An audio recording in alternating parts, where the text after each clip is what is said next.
That's what he's saying. The meme comes sukoon before every letter in the alphabet. This is what the line means. Say it again. What this line means, وَالْمِيمُ إِن تَسْكُنْ تَجِي قَبْلَ الْهِجَاءِ, means that when the meme, when it comes second, it will appear before all the letters. Why is it important that he makes this point? Because what we're doing, what did I tell you earlier when we did the beginning of Usul al-Tafsir, we mentioned, and Usul al-Tajweed, we mentioned that Tafsir, Qira'ah, and Tajweed, they all mix together, right? Ilm al-Quran is tied to Tajweed. Because from the ulum, from the sciences of the Quran, is learning how to recite it, the way it was revealed, and also learning how the letters come. You become knowledgeable, you become familiar with everything about this book, about this Quran, right? And also in the science of Qira'ah, it tells you which letters come ta maftuha, which ones come ta maburta. It's very detailed. We call it rasmi, how the Quran is written. A lot of students these days don't want to sit for these lessons because you can't go giving fatwas with it. You can't, it's nothing you could, you can brag about to. You got to sit down and do it. And it takes time, consistency. However, this is part of the rasm of the Quran because he's telling you now, meme, when it comes sakina, and if it comes second, it comes before all the letters, except one. La alifin layyinatin lidhi al-hijah. He says, except no alif layyina. What is alif layyina? This is a term now. This is a term called alifun layyina. And I'm putting a box over it because I don't want to underline. Okay? It's called alifun layyina. What's the word called? Alif al-layyina. What does layyina mean? We went over this. We said lean. We spoke about lean. When you learned the alphabet, I taught you this term is called lean. Okay? It's from the sifat. Lean, everybody say this word. Lean. Lean is when you have what we call diphthongs in English. You have the ow sound or you have the a sound. Okay? Say ow. Ow. A. You practice it in Quran when you say khawf or bait, those ayat right there, because it mentions that. So this is when the alif of the waw or the ya, they come layyina, easy. Right? Allah tells us, تَقُولُ قَوْلًا لَيِّنًا لَعَلَّهُ. Yeah, I forget the rest of the ayah. وَمَنْ سَنِي إِلَّا شَيْطَانٍ. Musa was told to speak to Fir'aun with a light word, easy word. Okay? So that Fir'aun might remember and come back. So alif al-layyina is the alif, just like the waw and ya that come in the same style, lean, when the alif comes with a fatha before it. Okay? This is called layyina. Because remember, when you did the alphabet, the first letter, the alif, it only comes after fat, only following a fat. Alif does not have its own sound. It only shows up after a fat. That's the rule. There are exceptions, or shows up at the ends of words right before they crash, but that's another thing. But the first rule that we learned about alif is that it always shows up after what? Fat. And we mentioned also, again, sidebar over here, that alif is a term that represents what? It represents alif, and it also represents what? Hamza. How many hamzas? Two types of hamza. What does this sign right here mean? What is that sign? It's an ain, right? It's an ain. What is this sign right here? A sad. It's a sad. Why did they come like that? Because this ain from the word what? Qata'i, right? And this is the ain from what? Wasli.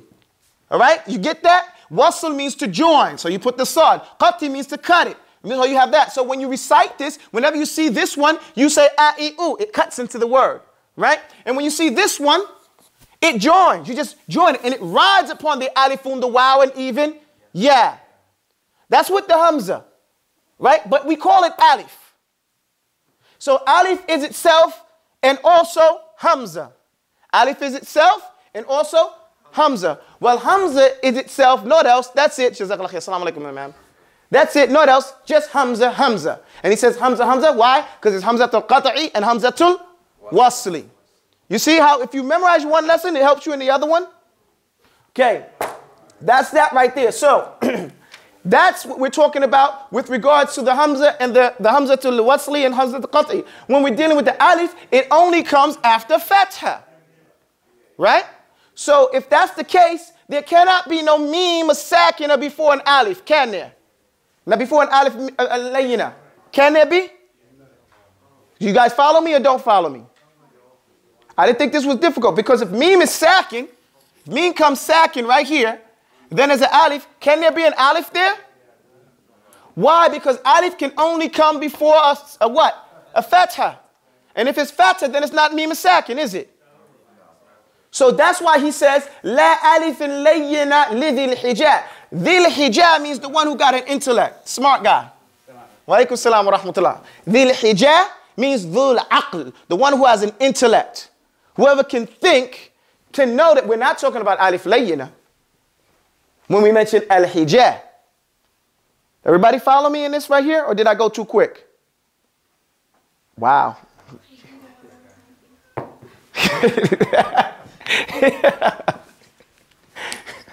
So, let me repeat it one more time, okay? والميم إن تسكن تجي قبل الهجاء لا ألف لينة لذي الحجاء.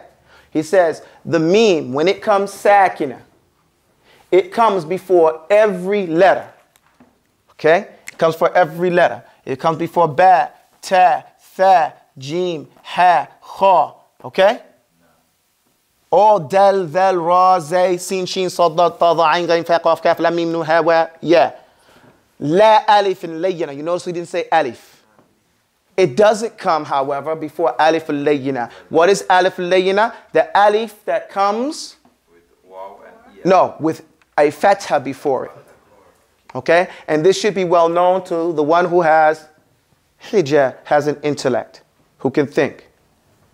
Okay? He's just being, he's not saying you're ignorant. I mean, we are ignorant, but he's not disrespecting anybody in this line. He's saying if you think about it, it can't be alif layyina. That's the only point that he's making here. Okay? Let me do this again. You see, if mim comes sukoon, it comes before dal, dhal, ra, zay, sin, right? Sheen, and all the other letters, ila akhirihi. Okay? But if it's sukoon, it won't come before alif, because alif layyina is the alif that comes before an alif that comes with a fatha before it. And that means there's a counter introduction here. That means we're saying an oxymoronic statement. If this alif layyina is an ibara, an expression of an alif that comes with a fatha before it, and the meme is meme sakina, meaning the letter meme with a sukoon over it, there is no way these two can come together, ever. Does that make more sense like that? Okay, so I swam through that pretty cool. You know, my teacher used to say that your students are your teachers because they teach you how to teach. They teach you what makes sense. It may make sense to people who already know it, but you ain't trying to talk it to them. You got to explain it to people who don't know it and then get to know it. So everybody's clear on that, right? Okay, wa alaikum salam wa rahmatullah. Ibrahim. Takhir jiddan. Aish. Help me out, man. لا لا لا لا صلي ركعتين.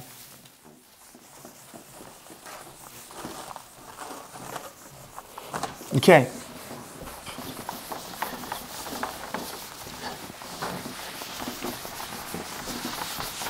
والميم إن تسكن تجي قبل الهجاء لا ألف اللينة الذي الحجاء.